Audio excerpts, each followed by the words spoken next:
Growing up as the oldest son of an immigrant family, my family always told me, you gotta be a lawyer, a doctor, or engineer. That's how you make it. Back at that age when I was 16 and 15, I still didn't really know that entrepreneurship was like an actual career path. If I had just listened to that, I would have never accomplished my actual dreams. I would have never built my tutoring company, Kadama, which since 2020 has been the most downloaded tutoring app in the world. We tried to launch the app, nobody would use it. But one day, we get our first real customer, so we raised the money, we met Forbes 30 under 30 for basically one of the first companies to disrupt social media in a way where you acquire millions of people to your product all for free. When you think of some of the biggest brands out there, you're able to build on two things: providing value to people that's legitimate and sincere, and number two, you're building a relationship, creating an emotional connection. How do I build that relationship? Add the value first, but most importantly, he's going to close it out, and then after that, we're going to network. So make sure you listen to him. And Amin, it's all you, buddy. thank you so much. Such a nice guy. Always a pleasure seeing you, David. And it's Amin Shaykho. You were close, but I'll let it slide. So, so growing up as the oldest son of an immigrant family, my family always told me, you got to be a lawyer, a doctor, or engineer. That's how you make it. And when I got accepted to work at Apple as a software engineer, I was like one of the youngest employees there at like 20. And I leveled up to working with leadership within 2 years, like shipping some of the coolest projects out there. Like if you guys have an iPhone on iMessage, a lot of the features there are from me and my team. If you've ever used the health app, I've worked on that. But the point is, quickly made it to the engineering job, and my dad comes to me and says, Amin, you've made it in life. This is something that I could have never done. I need you right now to get married, go get a home, and just live your life. But if I had listened to that, if I had just listened to that, I would have never accomplished my actual dreams of, being an entrepreneur. I would have never built my tutoring company, Kadama, which since 2020 has been the most downloaded tutoring app in the world. I would have never built the largest education social media brand with over 2.5 million followers and 1.5 billion views. And I would have never built my personal brand to over 3 million followers. But most importantly, I would have not been able to impact the education for millions of students all over the world. The average customer we have, the average student, has a 2.3 GPA, and there's been so many stories of that going to like a 3.5 and them going from having no aspirations to working at companies like Amazon and Google.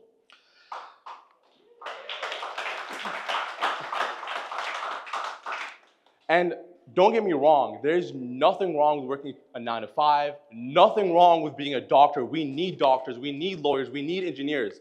But for me, the hobbies, my characteristic, my personality, all just yelled entrepreneur. And so, making my dad proud of being an engineer kind of confined me because I didn't really like to code. I didn't like to sit behind a desk, from 9 to 5 and just build things. I wanted to be able to kind of create my own path in this world, disrupt an industry that I saw needed change. And that put me in this little bubble for the first, I would say, probably 15 years of my life through middle school and high school, because in the back of my mind, I knew I didn't want to study for engineering or any of these things that my parents told me to do, but all the students around me, all my friends around me were already picking what they wanted to do, and I was like, dang, why am I the only lost one here? And so I was like, you know what, stop thinking about this. The time will come in your senior year of high school and you'll choose your major. For now, focus on one goal. In my case, just get really good grades, and the time will come, the doors will open. And that's what I did. And as I was doing that, I naturally started to gravitate to the typical entrepreneur things, like building some companies on the side where I would just buy broken iPhones, fix them, and sell them for a profit. I would start to volunteer. And even when I was 16, I randomly pulled up to the university by me, and I was like, hey, can I create a club? And this club, the goal is to use technology to attempt to help the nonprofits nearby. And I actually didn't think I was able to do it, but I somehow convinced them that I was going to do it, and they believed this. I was like, sure. And I convinced 20 people in the university to join together in this club and work towards this goal. But the point is, the reason I'm sharing all these things is I was naturally doing a little bit of business, a little bit of leadership, a little bit of helping people, and it started to coin what an entrepreneur does. They build something that has an impact. But the thing is, back at that age when I was 16 and 15, I still didn't really know that entrepreneurship was like an actual career path because growing up in my family, it was just engineering, lawyer, or doctor. So I was like, how do I ever explain to somebody that this is what I wanted to do? It just sounded crazy. I felt like I would be like stupid if I told somebody that. And so I was like, you know what? When senior year came, I'm just gonna stick to engineering and that way I can make my dad proud. In worst case, I guess, if this entrepreneurship doesn't work out, I have something to fall back to. And so I was 18, and just literally a few weeks after that decision to major in computer science, I was like, you know what? I feel like there's an opportunity to build an education app that kids will like. For you guys who have kids right here, how often do they come back home with their friends and talk about homework or school or anything of that nature? Probably never. Um, and that's because at that moment in time, we realized like education isn't, like a lot of students don't know what they want. They don't know what they want to be, and so they may not be necessarily excited about education. But for us, the goal was we're gonna rebrand education and make it a fun, cool thing to talk about, just like sports is, just like movies are. And so, as an 18-year-old, my co-founder was a 14-year-old, and my other co-founder was a 16-year-old, and they're all right there. And we were like, you know what? It's gonna take us exactly 6 months for us to build this company. And I swear to God, we believed in 6 months, we're gonna have the biggest education company in the world. 6 months later, we had an app that when you open, it just breaks, it just crashes.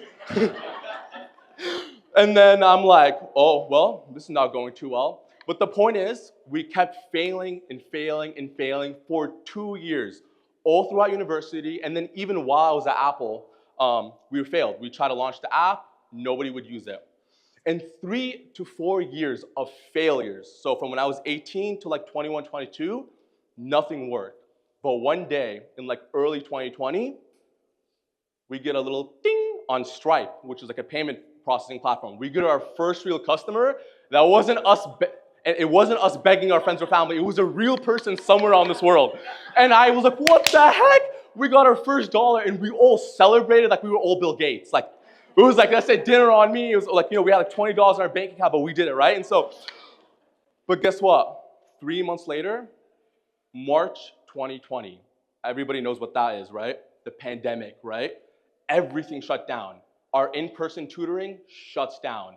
School shuts down. Everything shuts down. I was working at Apple, they sent us back home. And at that moment, I was like, it took us 3 to 4 years to build this in-person tutoring app, and now we have nothing. I guess my dad was right after all, right? And it was a pretty tough 2 to 3 months. But then when students, were sent back to study from home over Zoom, this is what every single student did, and you can't deny it. I don't know if there's any students, but you can't deny it.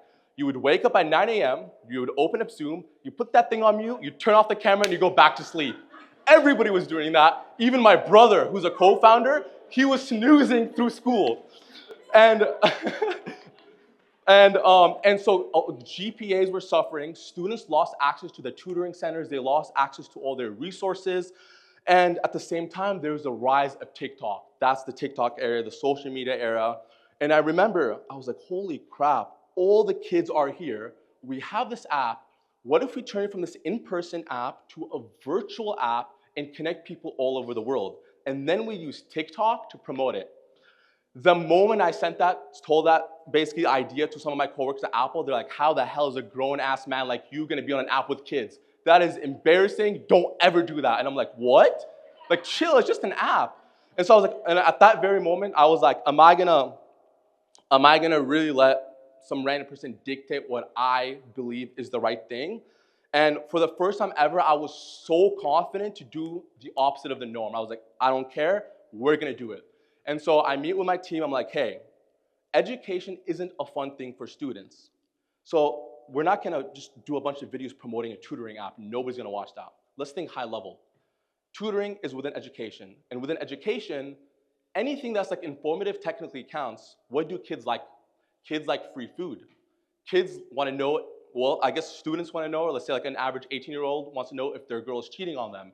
I worked at Apple, so I know all the tricks to recover those deleted messages. And so we started to do those videos. They were pretty toxic, I'm not gonna lie. But we did some of those. We did some showing you how to get 50% off at Target, just a bunch of life hacks that students loved. And I'm telling you, in 1 week, we hit 100,000 followers and like probably 40 million views. And I remember I was with my brother. I walk into his room. I literally walk in, he kick it. Come right now, we're filming this video right here. We're like, we do tips. Let's do a tip on how to get a 4.0. And the way to do it, of course, low key, was to use our app. And we posted that video. We go to sleep that night.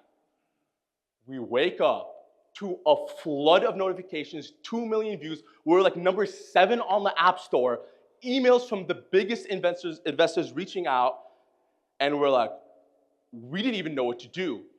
There was one thing we knew though, we were pretty good at making videos, so we go do another video. Another 2 million views, now we're number 2 on the entire App Store charts and like tens of thousands of paying customers. I literally walked to my dad, I'm like, Dad, was it worth leaving Apple? Damn right it was. And he still didn't even understand what it was. He's like, whatever. But the point is, we're doing that now. All of a sudden, like, we raised money, and I finally put my 2-week notice at Apple. My co-founder right there puts his 2 weeks. I get his images. My brother didn't drop out of school, but pretty much he was snoozing through everything, so I considered him dropped out at that point. And we raised the money. We make Forbes 30 under 30 for being the first education company, or basically one of the first companies to disrupt social media in a way where you acquire millions of people to your product all for free. And we become profitable, and we become the brand we are today. But this all kind of boils down to, well, when I look back at it, I try to figure out, why were we so successful? And I guess this is the learning lesson for everybody here. When you think of some of the biggest brands out there, Nike, Airbnb, any of those brands, what does Airbnb sell you on? Not their app. Any guesses? What does Airbnb sell you on? Experience. They sell you going on this nice trip with your loved ones, with your family, friends. Nike, it's a shoe company, but they're showing you athletes. They're selling you the win. Sensation. What do you say? Oh, yes, exactly that. And what does Kadama sell you? Well, when you open up our TikTok page and you see the millions of followers, you're not thinking tutoring app. You're like, oh, this is the go-to place for me to learn if my girl is cheating on me, how to get the deals, the shopping tricks, the tech tips. And through that, you're able to build on 2 things. Providing value to people that's legitimate and sincere, not, trying to reverse psychology, basically convince them to buy a product. You're actually giving them real value that they care about. And number 2, you're building a relationship / creating an emotional connection. Every big brand does that, and we realized that we were doing that. And we didn't know that we were doing that at first, but that's what we were doing.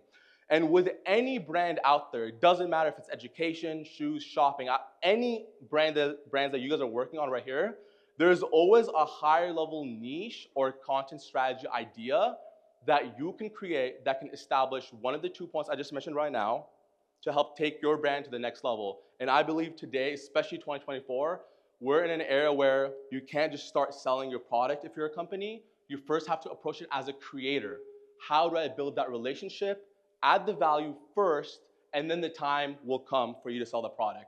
Thank you guys so much.